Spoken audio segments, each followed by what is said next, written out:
यासाठी मी ज्वारीचं पीठ घेतलेलं आहे आणि मी थंड पाण्यानेच हे करणार आहे,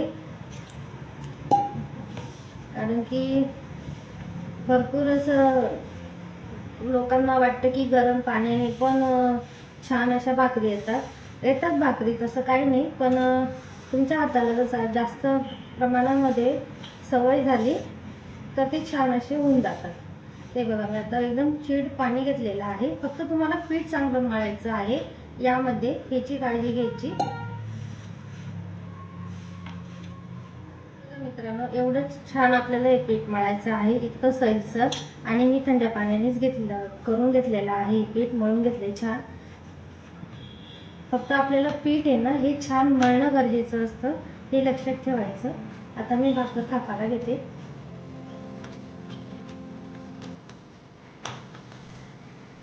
एक गोळा घेतलेला आहे, थोडंसं नॉर्मल असं हातावर पाणी घ्यायचं आणि या साह्याने छान असा हा मळून घ्यायचा.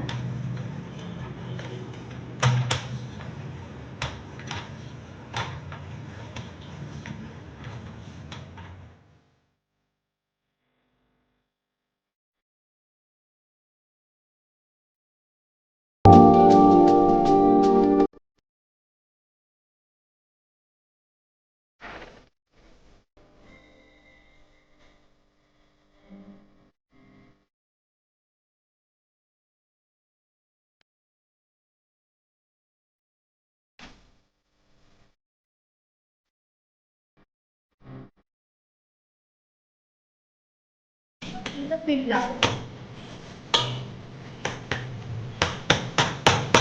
छान अशी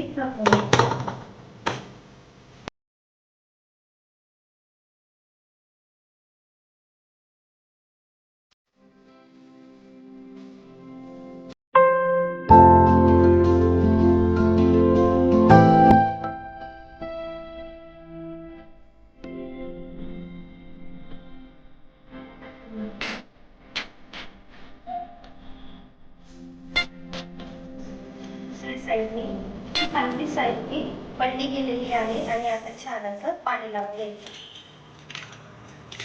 ज्यावेळेस तुम्ही पाणी लावतात त्यावेळेस गॅसची फ्लेम स्लो ठेवायची आणि हलक्या हाताने सगळीकडे छान असं पाणी लावून घ्यायचं. पाणी तुम्ही एखाद्या भांड्यात वगैरे घ्या, जेणेकरून तुम्हाला बोटाला हे चटके पोळणार नाही. हे पाणी लगेच सुकून जातं जर गॅस तुमचा हाय असेल तर. आता मी हाय करून घेते गॅस.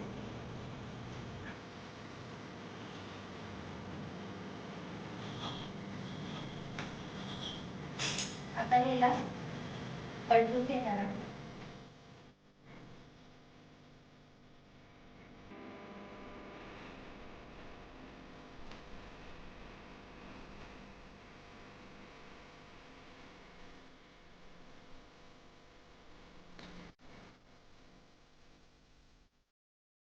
आपली दुसरी साईड छान अशी भाजली गेलेली आहे.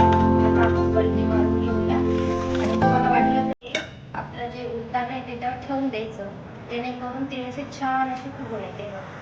तुम्ही बघू शकता इथे. आणि जर तुम्हाला वाटलं तशी किनार किनार दाबून घ्यायची, साईड साईडने तुम्ही किनार दाबत करायची, ती छान अशी दम फुगत किनार दाबायची, छान अशी